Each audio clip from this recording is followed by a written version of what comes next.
If you're a classroom educator, when you talk to parents about their child, does it sometimes seem like you're discussing a different child? Does it sometimes appear that the same child is capable of a lot more independence in the classroom than they are at home? Well, there could be several reasons for this. Montessori classrooms are set up for independent work. There are self-correcting materials, child-size equipment, etc. Students outnumber teachers, so there are lots of peers to ask for help. And by the time they get home, children are often tired and exhausted after holding it together in the classroom all day. The home is a safe space where children often feel more able to express difficult emotions. But perhaps the most important reason is that home generally operates under different rules than the Montessori classroom. Now, educators often focus parent education events on telling parents about the Montessori curriculum and those beautiful materials. And there are good reasons to do this. Montessori requires more faith from parents than traditional classrooms where test scores and evaluations are sent home regularly. So these events may reassure parents that their children are getting a good education. But most parents aren't that interested in the curriculum, and so it's often hard to get them along to these events. Most parents are more interested in behavioural issues, such as how to go shopping with their child without the power struggles and the pleading, why their go-to strategies like consequences, countdowns, or timeouts no longer work as their child gets older, or how to get their child out the door in the morning without threatening to leave without them, and why the methods their own parents use don't seem to work on their own children, or how to settle a young child who's having a tantrum without bribing them with gifts, candy, or screen time, and what's really behind the whining that happens whenever their child is asked to do something for his or herself, and how to negotiate with the teenager without yelling. So parents may be less interested in parent education that focuses on curriculum because their relationships with their children are more important factors in their family's well-being on a day-to-day basis than their child's academic progress. Research shows that a child's relationship with a caring adult who may or may not be the parent, can have a greater impact on their future well-being and life chances than anything they will learn at school, especially during the early years. Now, if you're a parent yourself, think about what are some of the behavior challenges you experience with your child. And if you're in the classroom, what behaviors do parents of children in your care complain about at home? Have a think about that for a moment.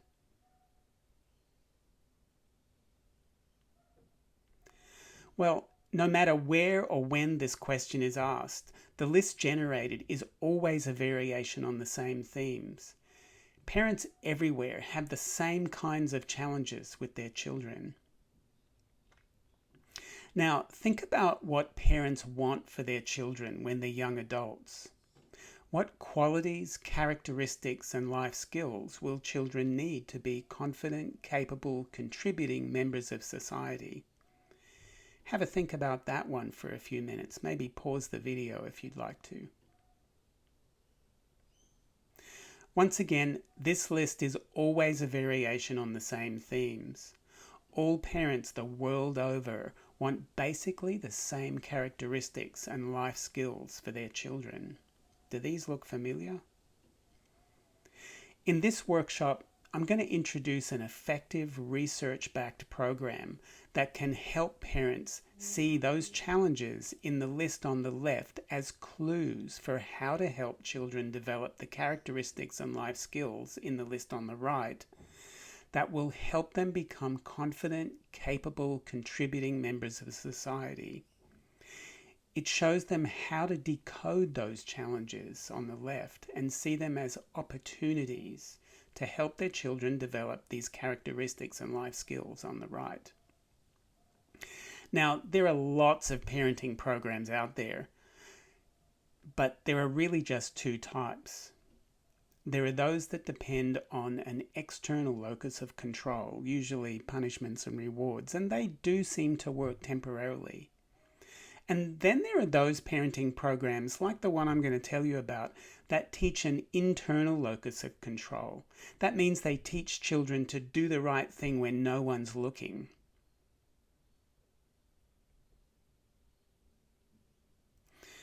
Positive discipline is unique among parenting programs in that it shows adults how to gain the cooperation of their child by focusing on the one thing most parents don't consider when thinking about their child's misbehavior.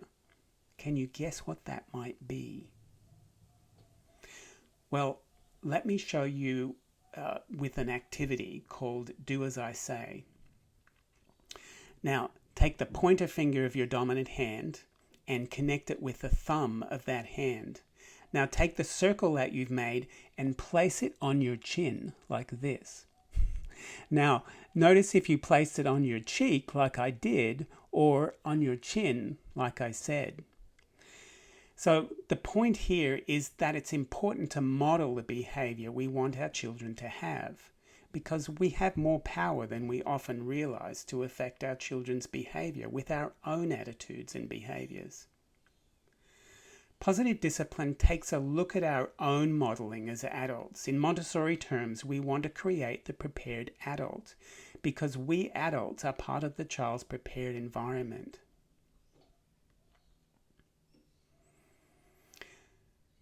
Now, before telling you more about positive discipline, I'd like to introduce the idea of parenting styles. The concept of parenting styles comes from research in the 1970s by Diana Baumrind.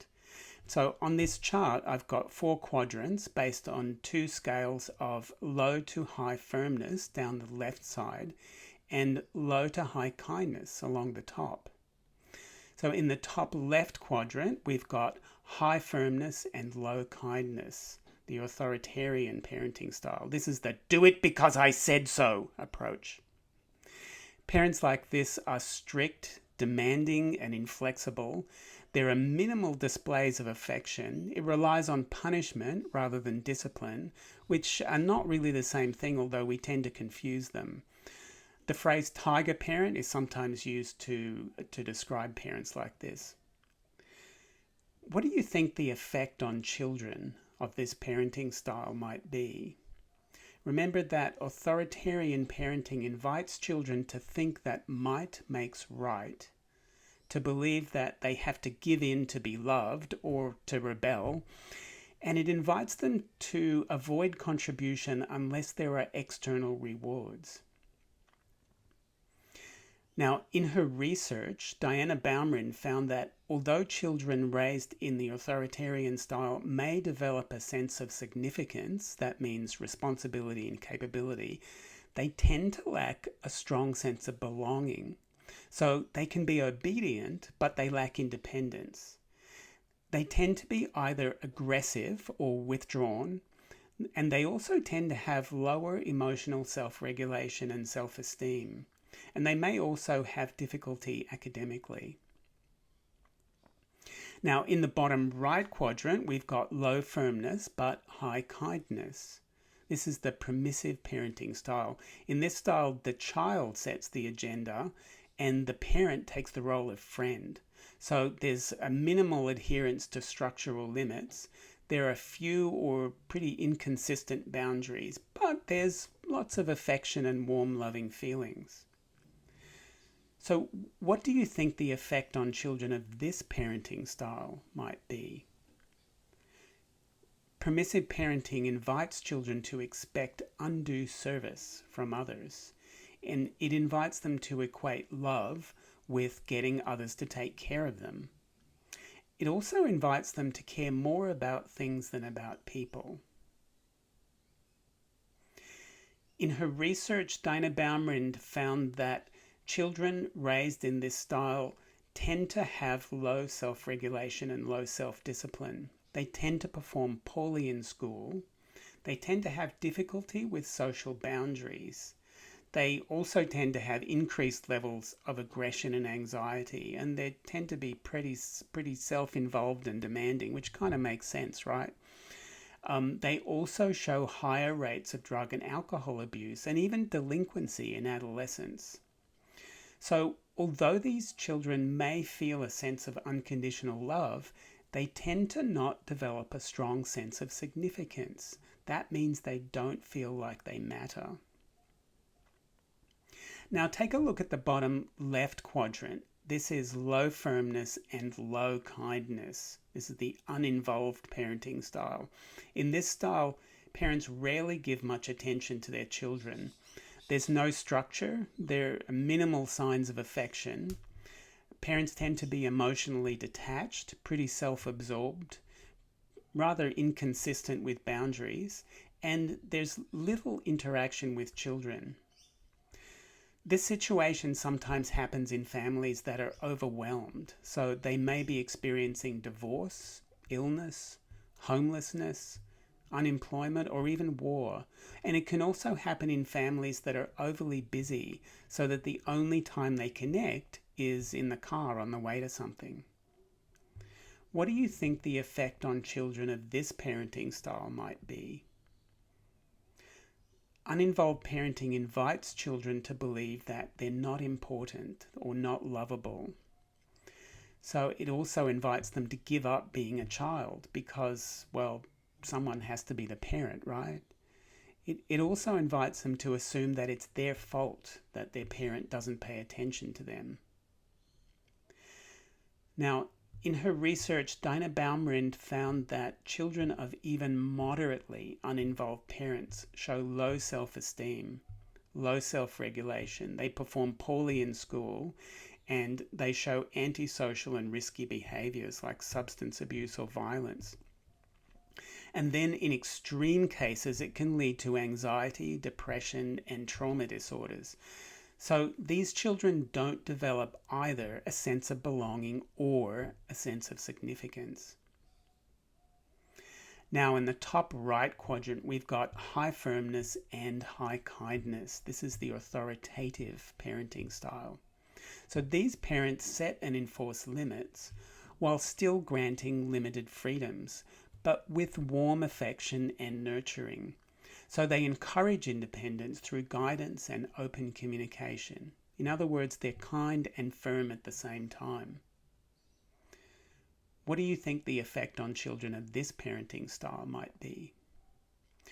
Well, kind and firm parenting invites children to know that freedom comes with responsibility, that respect is a two-way street, that they're part of the universe but not its center. It invites them to learn valuable life skills such as problem solving, communication, and respect for others. And it also invites them to see mistakes as opportunities to learn. It allows them to be held accountable for the consequences of their choices without blame, shame, or pain. Baumrind found that children who grow up with kind and firm parents tend to be happy, self-confident, and high-achieving. They tend to have a high degree of self-regulation, independence, and self-motivation. They tend to be more confident, socially responsible, more readily accepted by their peers as well. So these children are most likely to develop a strong sense of both belonging and significance, and this sets them up for better life chances. Now, over the last 50 years or so, there have been cultural shifts from authoritarian parenting in the top left to permissiveness in the bottom right. And many parents revert to authoritarian parenting when they can't stand their children's behavior, and then they swing back to permissive parenting when they can't stand themselves. The problem is that both are still top down, and so aren't respectful to the child. Now, this is not meant to be a guilt trip. There is no such thing as a perfect parent.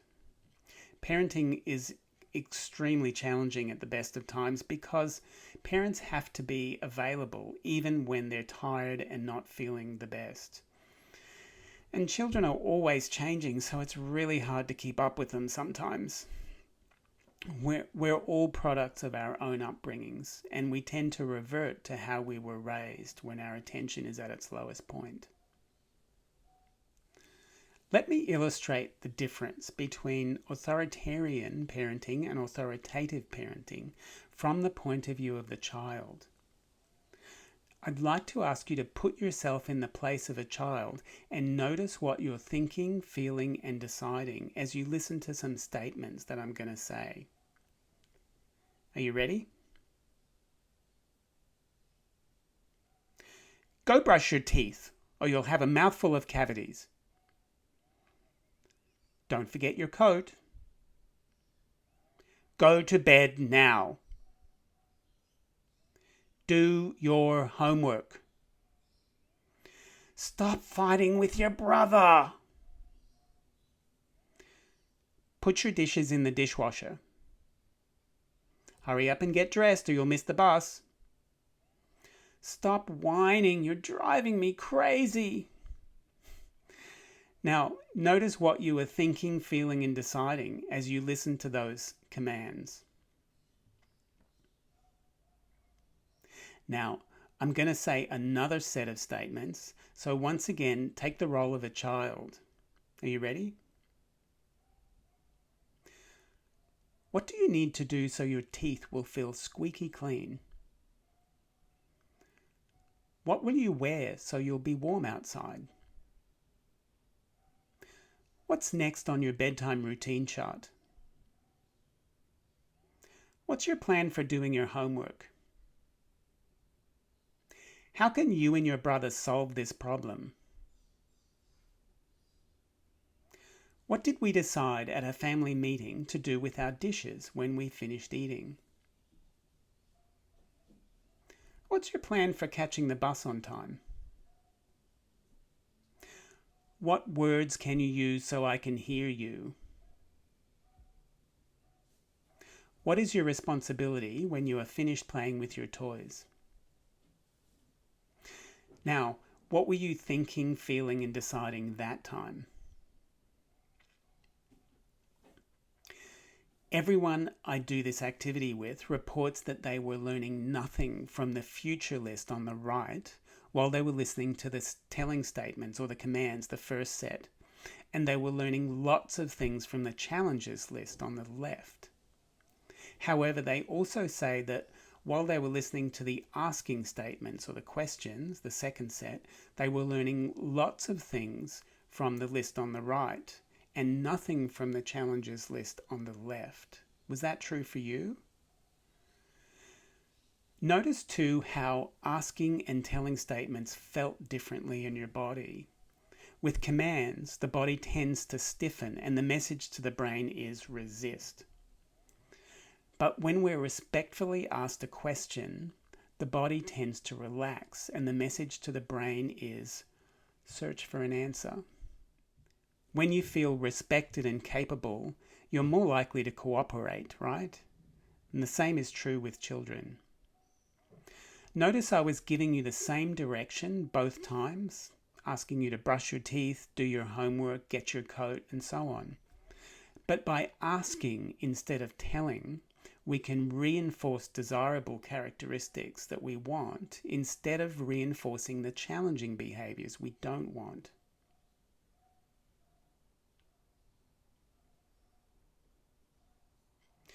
Another unique aspect of positive discipline is role playing, and this helps parents internalize new techniques.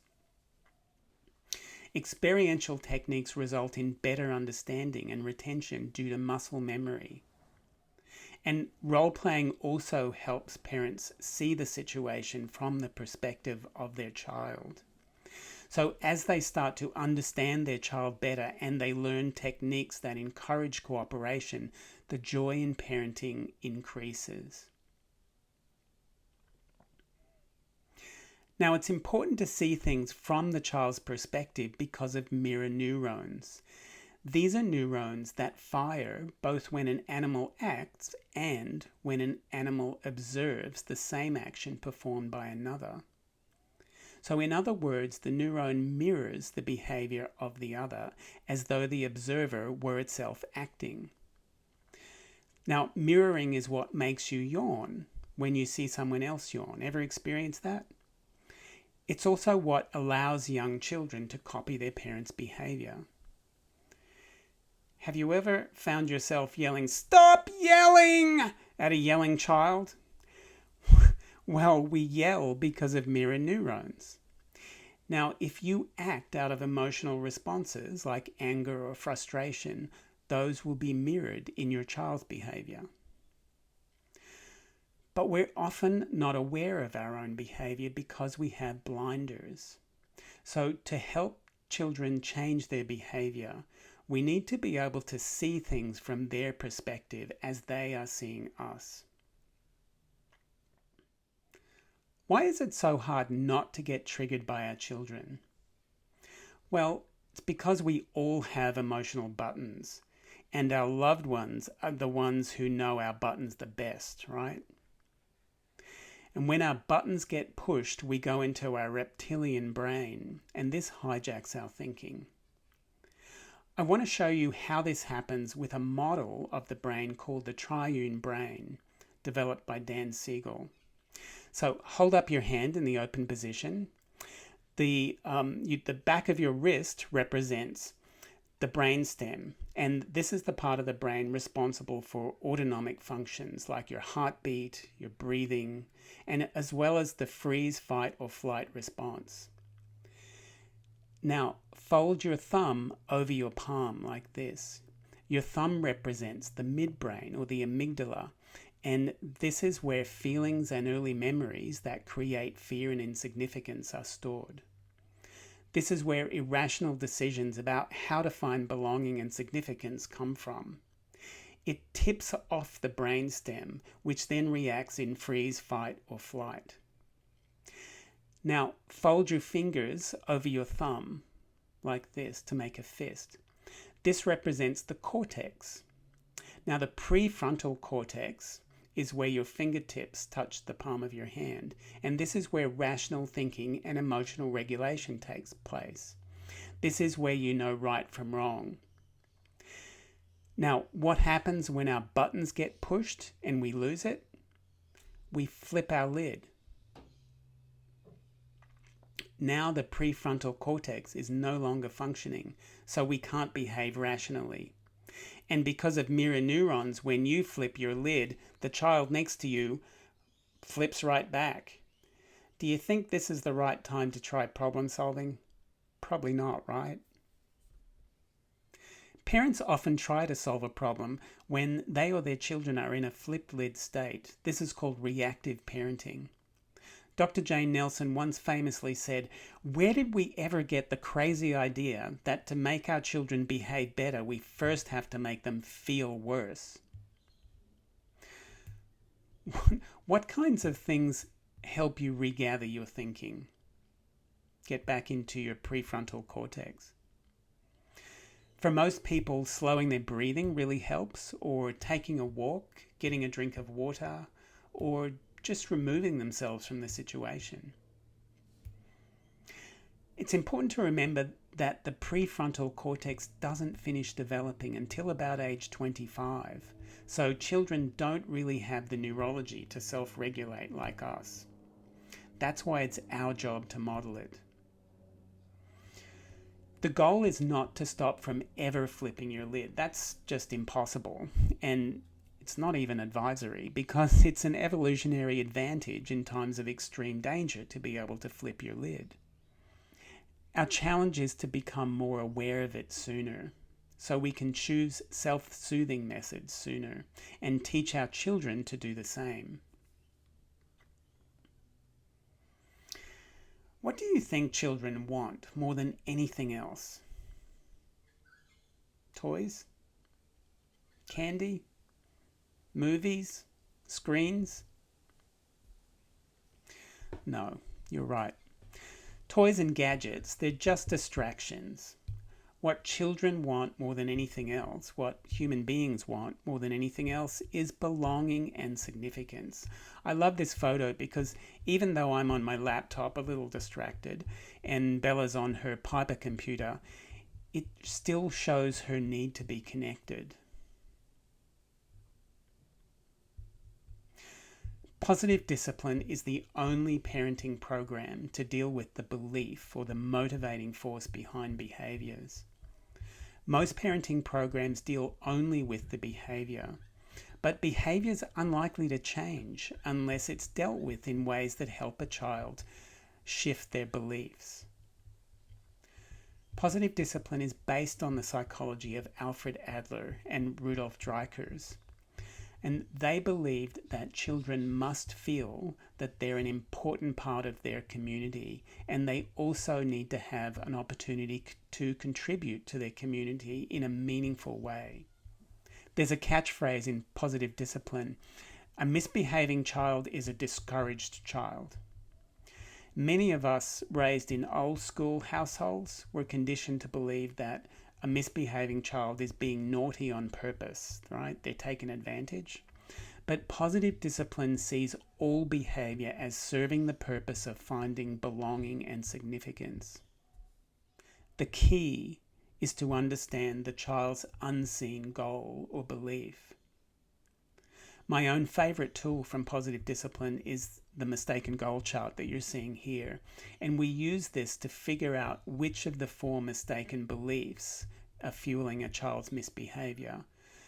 There's either undue attention. Everyone wants attention, but this is an undue need for attention. There's misguided power. Everyone wants to feel powerful, but this is a misguided attempt to get power. There's revenge. And there's assumed inadequacy. The columns on the chart walk you through the feelings that most adults have when they're confronted by a child motivated by each of the mistaken goals.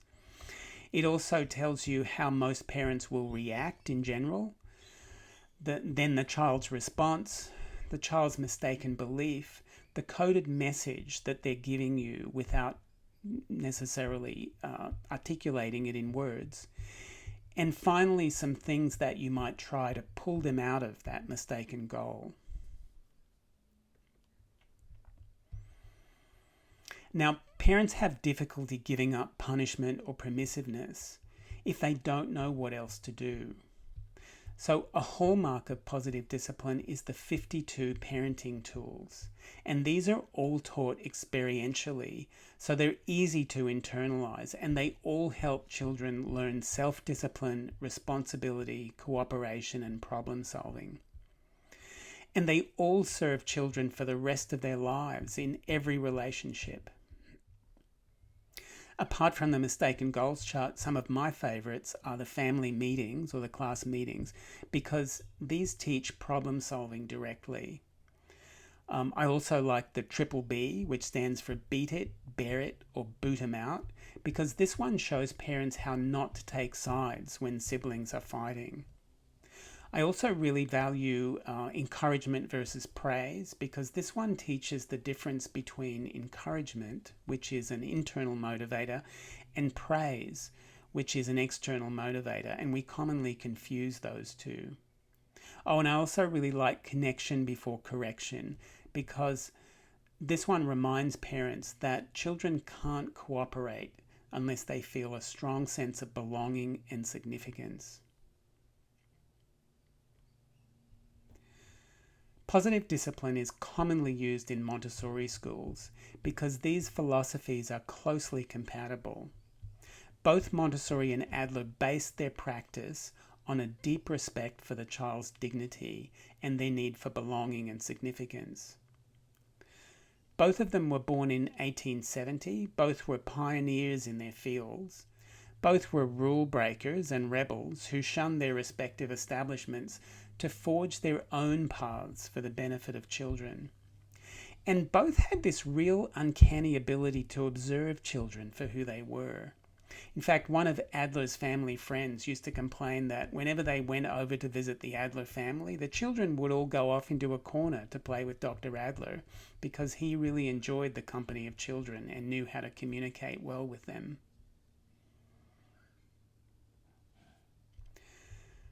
Positive discipline does not involve punishment because this creates negative feelings, resentment, low self-esteem, and it invites rebellion, not change. It doesn't involve permissiveness, which teaches lack of boundaries. It doesn't involve rewards or praise, which are external motivators. It doesn't involve pampering, which is really rescuing or doing for. And it doesn't involve punitive timeouts or taking away privileges because these tend to be unrelated and they create rebellion and resentment. Positive discipline is also not a bag of tricks that you can use to control children at home. All positive discipline tools fit these 5 criteria. They all help children feel a sense of connection by acknowledging their need for belonging and significance. All of the tools are kind and firm at the same time. They're respectful and encouraging.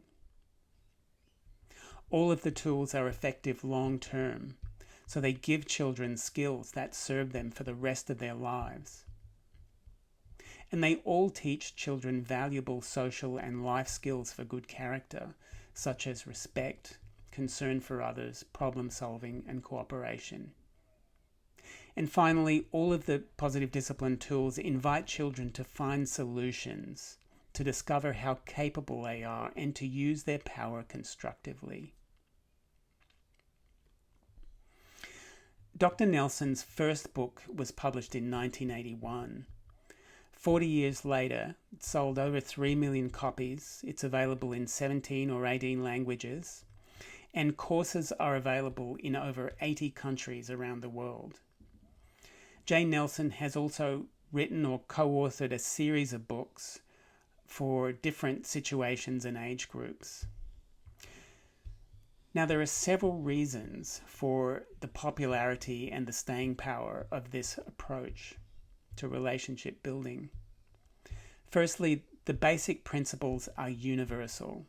Everyone wants to be treated with dignity and respect. Secondly, despite cultural differences, parents' hopes for their children are always almost identical the world over. Thirdly, positive discipline offers practical tools. It doesn't dwell too much on what you shouldn't do, although there is some of that. Mostly it shares the what and the how-tos. Also, positive discipline tools are taught experientially. So while they're role-playing as their children, parents can experience what a child may be thinking, feeling, and deciding from the way they're being treated. Positive discipline could be the most valuable parent education program you share with parents because it helps parents understand how their own behavior sparks most battles with their children and what needs in their own personalities are making their children unwilling to cooperate. In other words, it helps create the prepared adult in the home. This program also helps parents decode their child's misbehavior so that they can see what's behind the whining, the tantrums, and the daily power struggles is really their child's need for belonging and significance. It also helps them learn techniques and tools experientially that will allow them to enjoy parenting a whole lot more. And it will help parents learn how to bring out the independence and the cooperative nature of their children in ways that are completely consistent with Montessori principles. Now, the influence of parents far outweighs the influence of educators, especially for young children. But by syncing the home environment with Montessori principles, this program will help your classroom environment function more smoothly. But don't take my word for it. Listen to what these parents have to say about positive discipline.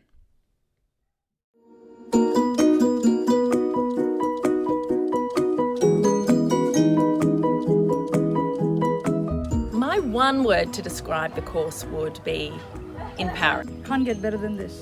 Enlightening. Informative. Parenting feels a lot less effortful. It gave me 52 tools to choose from that I can apply in my day-to-day parenting. How can you talk to me that way after all I've done for you?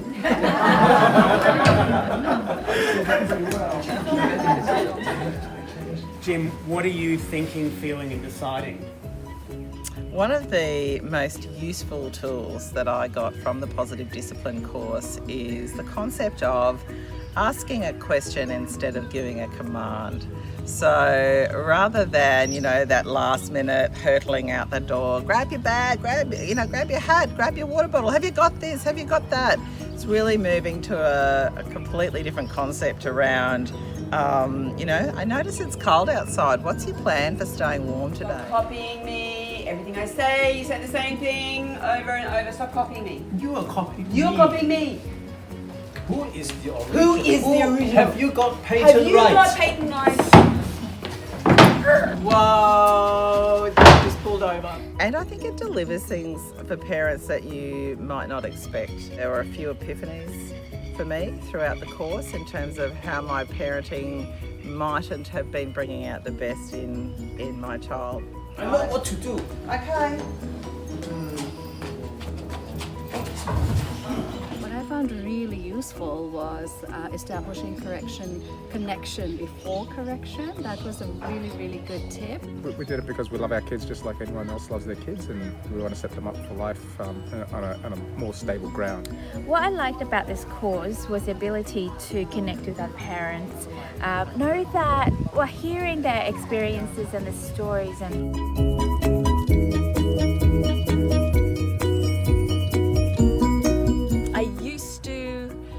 Back on that old strategy of fair but firm.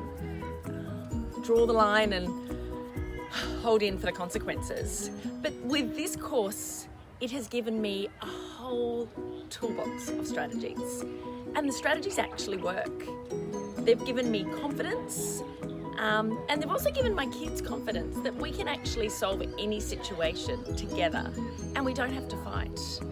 I would really encourage everyone to do this course.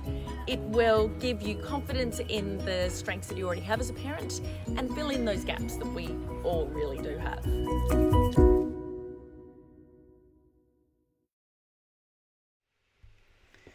Thanks for watching my presentation. Scan the QR code to see what full courses are available. Let us know that you watched this session to receive a 25% discount. Thank you.